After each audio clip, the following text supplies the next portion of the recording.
اللهم صل على سيدنا محمد صلى الله عليه وآله وسلم رب اشرح لي صدري ويسر لي أمري واحلل عقدة من لساني يفقهوا قولي.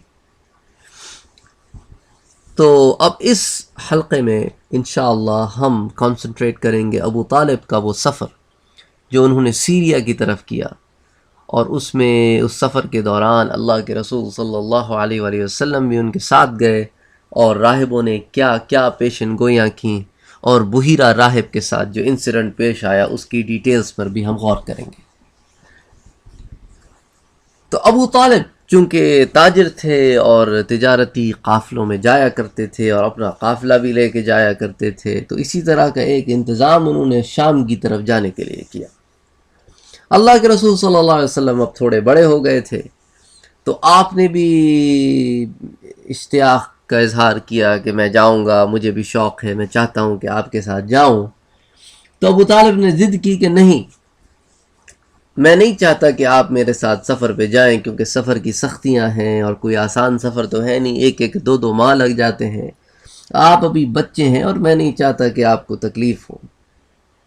لیکن جب ابو طالب نے سفر کا ارادہ کیا تو آن حضرت بھی ساتھ چلنے کے لیے پھر ضد کرنے لگے۔ ابو طالب نے جب آپ کا یہ شوق دیکھا تو کہنے لگے خدا کی قسم میں آپ کو ضرور لے کر جاؤں گا، مجھے بھی یہ برداشت نہیں کہ میں آپ سے جدا ہوں۔ اور ایک روایت میں ہے کہ ابو طالب نکل گئے تو اللہ کے رسول صلی اللہ علیہ وسلم نے ابو طالب کی اونٹنی کی لگام پکڑ لی اور کہا چچا آپ مجھے کس پر چھوڑ کر جا رہے ہیں؟ میری تو نہ ماں ہے نہ میرا باپ ہے۔ اور ابو طالب کو اتنا پیار آیا کہ اٹھا کے پھر اللہ کے نبی کو اپنے ساتھ اونٹ پر بٹھا لیا۔ بہرحال اللہ کے رسول صلی اللہ علیہ وآلہ وسلم ابو طالب کے ساتھ شام کے سفر پر روانہ ہوئے، اور یہاں مکے سے شام جاتے ہوئے مدینے سے ہوتے ہوئے پھر شام جایا کرتے تھے۔ تو راستے میں عیسائیوں کے کئی خانقاہیں آیا کرتی تھیں جہاں پہ رکا کرتے تھے، اور چونکہ بیزنٹین امپائر اور بیت المقدس وغیرہ پہ عیسائیوں کی حکومت تھی تو کافی عیسائی یہودی ان علاقوں میں پھیلے ہوئے تھے۔ تو خیر بہرحال راستے میں ایک عیسائی خانقاہ کے پاس ٹھہرے، تو خانقاہ کا جو عابد تھا وہ حضرت صلی اللہ علیہ وسلم کو دیکھ کر ابو طالب کے پاس آیا اور کہنے لگا کہ یہ لڑکا کون ہے؟ ابو طالب نے کہا یہ میرا بیٹا ہے۔ تو عابد نے کہا کہ یہ تمہارا بیٹا ہو نہیں سکتا، یہ ممکن ہی نہیں کہ اس کا باپ زندہ ہو، یہ تو نبی ہے۔ جیسا کہ ہم پہلے ذکر کر چکے ہیں کہ ان کی کتابوں میں آپ صلی اللہ علیہ وسلم کی نشانیاں موجود تھیں، اور ان میں سے ایک نشانی یہ بھی تھی کہ جب یہ بچہ اپنی ماں کے پیٹ میں ہوگا تو اس کے باپ کا انتقال ہو جائے گا، اور اسی بات کو سیف ذی یزن نے بھی عبد المطلب کو بتایا تھا، اور وہ بھی عیسائی تھا۔ تو ابو طالب نے اس سے پوچھا کہ اللہ کے بندے یہ نبی کیا ہوتا ہے، کیونکہ مکے والوں کو تو نہیں پتا تھا کہ نبی کس کو بولتے ہیں۔ تو عابد نے جواب دیا کہ نبی وہ ہوتا ہے جس کے پاس آسمان سے خبریں آتی ہیں اور پھر وہ زمین والوں کو اس کی اطلاع دیتا ہے۔ تو ابو طالب نے کہا کہ جو کچھ تم کہہ رہے ہو بے شک اللہ اس پر قادر ہے۔ تو اس کے بعد اس عابد نے ابو طالب سے کہا کہ اہل کتاب سے اس لڑکے کی حفاظت کرنا۔ اس کے بعد ابو طالب نے اپنا سفر جاری رکھا اور وہاں سے آگے نکلے اور ایک اور جگہ ٹھہرے جہاں پر ایک راہب رہا کرتا تھا، اور وہ اس خانقاہ کا عابد تھا۔ تو اس نے بھی آ کر کے ابو طالب سے یہی پوچھا، جب اللہ کے رسول کو دیکھا کہ یہ کون ہے، تو ابو طالب نے کہا یہ میرا بیٹا ہے۔ تو اس نے بھی یہی کہا کہ اس کا باپ زندہ نہیں ہو سکتا، یہ تمہارا بیٹا نہیں ہے۔ تو ابو طالب نے پوچھا تم ایسے کیوں کہہ رہے ہو؟ تو راہب نے جواب دیا کہ اس کا چہرہ ایک نبی کا سا چہرہ ہے، اور اس کی آنکھیں ایک نبی کی سی آنکھیں ہیں۔ اللہ اکبر، یعنی اتنی نشانیاں اللہ نے اللہ اپنے رسول کو، اللہ کے رسول صلی اللہ علیہ وسلم کے بھیجنے سے پہلے لوگوں کو دے رکھی تھی۔ تو ابو طالب نے کہا کہ سبحان اللہ، جو کچھ تم کہہ رہے ہو اللہ اس پر قادر ہے۔ اس کے بعد یہ قافلہ آگے روانہ ہوا اور بصرہ شہر میں پہنچا جہاں ایک راہب رہتا تھا جس کا نام تھا بحیرہ، اور یہ اپنی خانقاہ میں ہی رہا کرتا تھا، اور بعض علماء لکھتے ہیں کہ اس کا اصل نام تھا جرجیس. تو وہ کہتے ہیں کہ بحیرہ اس کا لقب تھا اور نام اس کا جرجیس تھا. اور یہ بہت بڑا عالم تھا نصرانی مذہب کا، یعنی اس علاقے میں اس سے بڑا کوئی عالم نہیں تھا نصرانی مذہب کا. قریش کے لوگ اکثر اس راؤٹ سے گزرا کرتے کیونکہ قافلے اور تجارت کا تو یہی راؤٹ تھا. لیکن بحیرہ کبھی کسی سے بات نہ کرتا، کبھی کسی سے بات نہ کرتا. مگر اس سال اس نے بہت ضیافت کا انتظام کیا اور کھانا وانا تیار کرایا. اور جب یہ قافلہ وہاں پہنچا اور سیٹل ڈاؤن ہو گیا تو بحیرہ نے قافلے میں حضرت صلی اللہ علیہ وآلہ وسلم کو دیکھا تو اس نے جو ہے ایک بڑی دعوت کا انتظام کیا اور اپنے جو اس کے نیچے کے جو پادری تھے ان سے کہا کہ جا کے قافلے والوں کو بلا کے لاؤ کہ آج ان کی ضیافت کا انتظام بحیرہ راہب نے کیا ہے. تو سارے لوگ جب آ گئے اور کھانا کھا چکے تو اب بحیرہ جو ہے وہ کھانے کے دوران یہاں جا رہا ہے وہاں جا رہا ہے، ایک ایک آدمی کو دیکھ رہا ہے. تو آخر میں اس نے پوچھا کہ کیا کوئی رہ گیا ہے؟ تو انہوں نے کہا نہیں سب آ گئے، کوئی بھی نہیں رہا. اس نے کیا واقعی میں کوئی نہیں رہ گیا پیچھے؟ تو ایک شخص کہنے لگا کہ ہاں ایک بچے کو ہم پیچھے چھوڑ آئے ہیں تاکہ ہمارے سامان کی دیکھ رکھ کرے. اور اسی طرح جب بحیرہ نے ان کو پیغام بھیجا تھا تو ایک آدمی نے بحیرہ سے کہا تھا کہ بھئی آج تو بڑی نرالی بات معلوم ہوتی ہے، ہم پہلی دفعہ تمہارے پاس سے تھوڑی گزر رہے ہیں، آج سے پہلے تو تم نے ایسا کبھی ہم سے برتاؤ نہیں کیا، لیکن آج عجیب بات ہے. تو بحیرہ نے کہا ہاں تم سچ کہتے ہو، مگر آپ لوگ مہمان ہیں اور میں چاہتا ہوں کہ آپ کی تعظیم کروں، آپ کے لیے کھانا وغیرہ پکاؤں اور آپ کو کھانا وغیرہ کھلاؤں. اس نے اصل بات ظاہر نہیں کی. لیکن جب اس نے اس بچے کو نہیں پایا جس کے لیے سارا انتظام کیا تھا تو اس نے اب پوچھنا شروع کیا کہ کسی کو چھوڑ کے تو نہیں آئے ہو. اچھا اس نے جو نشانیاں دیکھی آپ صلی اللہ علیہ وآلہ وسلم کی جس کی وجہ سے اس نے انتظام کیا، تو علماء لکھتے ہیں کہ اس نے ایک طرف تو یہ دیکھا کہ سخت دوپہر کا وقت تھا اور آپ پر ایک بادل نے سایہ کیا ہوا تھا.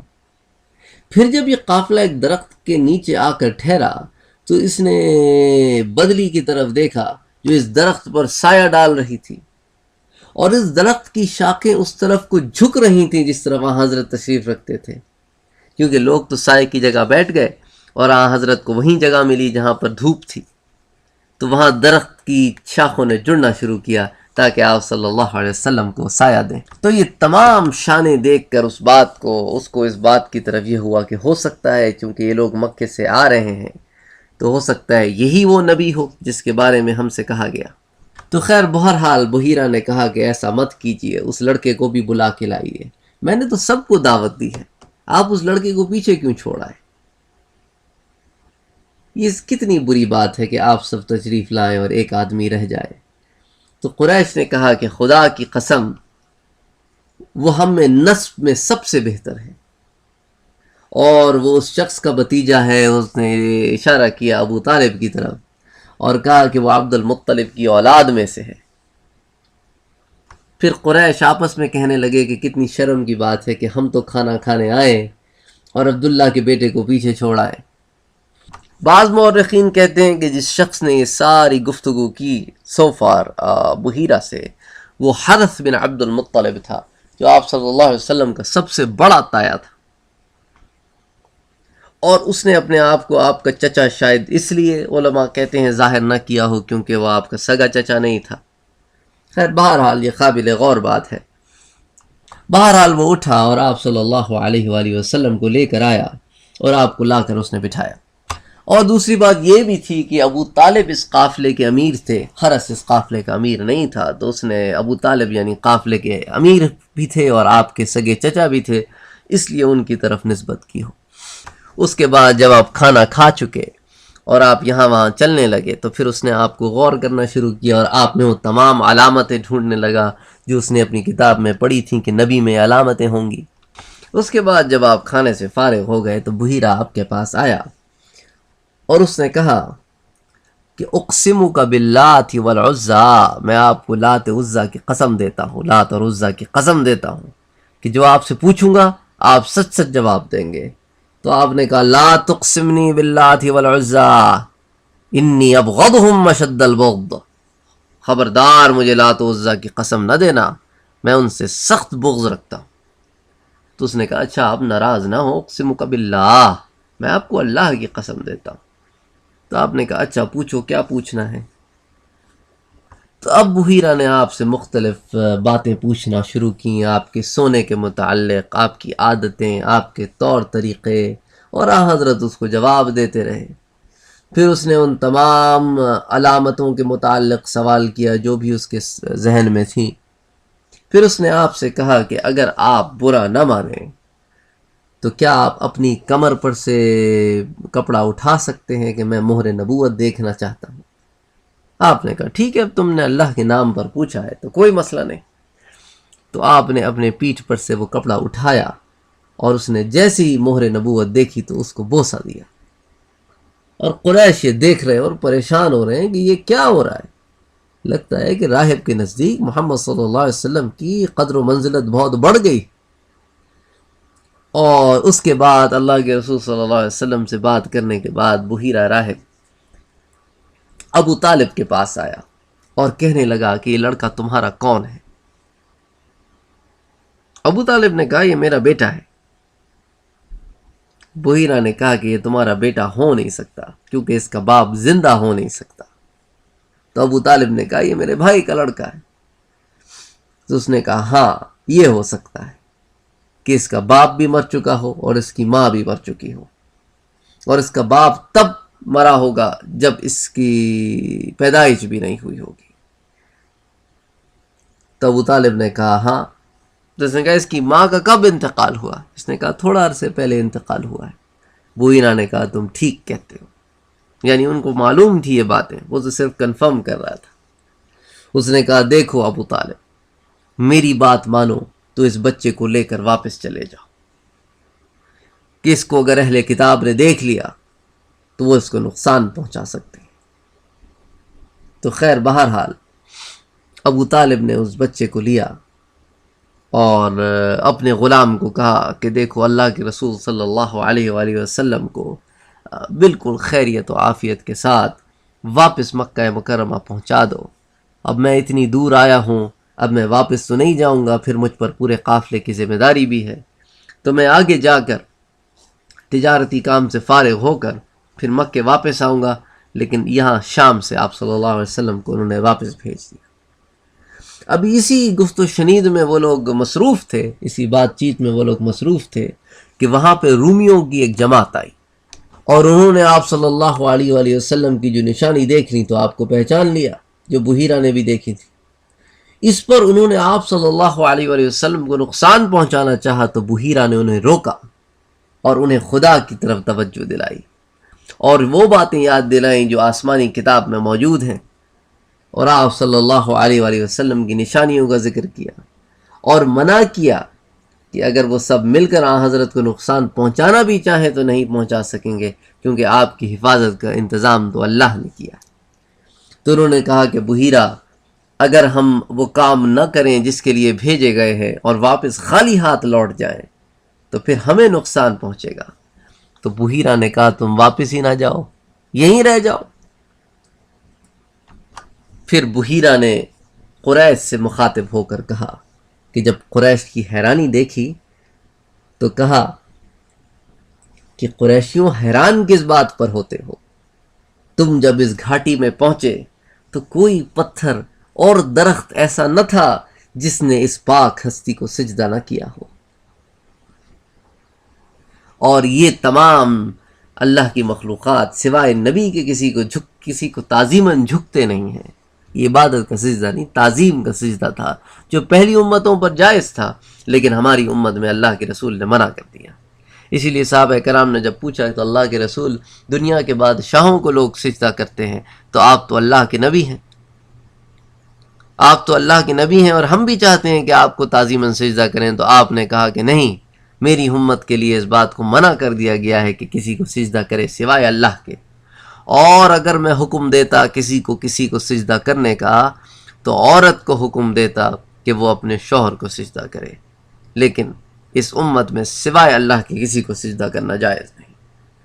تو خیر بہرحال بحیرہ نے پھر ان سے کہا کہ میں نے ایک بدلی دیکھی جو ان پر سایہ کیے رکھتی جب دھوپ بڑھ جاتی.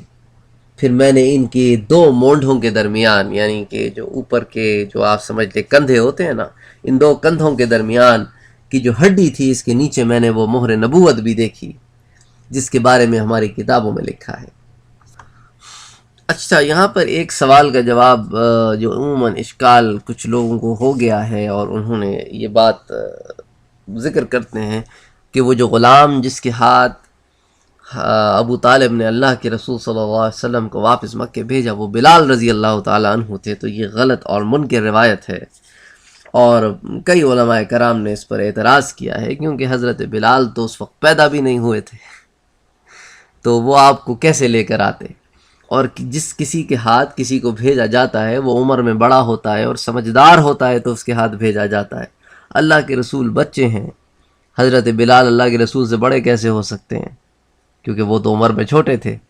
تو اسی لیے یہ بالکل ہی بے بنیاد روایت ہے جو کتابوں میں بھی نقل ہو گئی ہے اور بعض لوگ اس کو ذکر بھی کرتے ہیں. تو حافظ دمیاطی رحمۃ اللہ علیہ اور بعض دیگر علماء نے اس کو منکر قرار کیا ہے اور اس پر اعتراض کیا ہے. تو خیر، بہرحال یہ وہ سفر تھا اللہ کے رسول صلی اللہ علیہ وآلہ وسلم کی زندگی کا جو پیش آیا، اور جس میں پہلی دفعہ ابو طالب کو اس طرح کا اتفاق ہوا کہ اتنی ڈیٹیل میں اور باقی قریشیوں کو بھی آپ صلی اللہ علیہ وسلم کی علامات اور شان کے بارے میں معلوم ہو. پھر انشاءاللہ ہم باقی آپ صلی اللہ علیہ وسلم کی زندگی کے واقعات کو ذکر کریں گے. وما علینا الا البلاغ. اللہم صلی علی سیدنا محمد.